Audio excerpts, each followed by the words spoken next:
đấy là có một sự chuẩn bị rất là chu đáo, các bạn rất là chuyên nghiệp trong công tác tổ chức. Thế và thực sự là khách mời lễ giải ngày hôm nay cũng là một trong những rất là giá rất là lớn. Thế và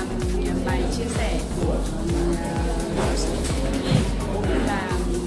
rất là hữu ích. Thực ra mình mong muốn nhiều hơn thế, mong muốn nhận được cái sự chia sẻ của ông về những cái kinh nghiệm mà Samsung đã làm như thế nào để vượt qua những cái khủng hoảng trước đây của họ,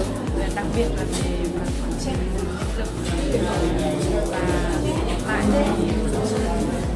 những cái mà Samsung bạn đang làm như thế nào để cái minh mạnh thì mình mong muốn như thế thì chắc là đây cũng chỉ là một cái làm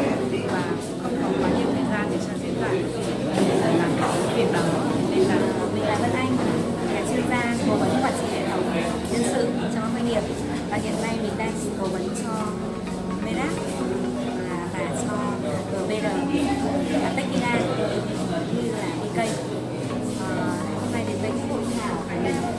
về vấn đề chế độ nhân sự thì mình rất là tâm đắc. Nếu đối tượng hôm nay tham dự sẽ là các CEO và các giám đốc nhân sự tham gia thì họ sẽ thấu hiểu được những cái chiến lược, những cái hoạch định của mình mà như chị đã nhìn thấy về cái bức tranh đổi mới của Samsung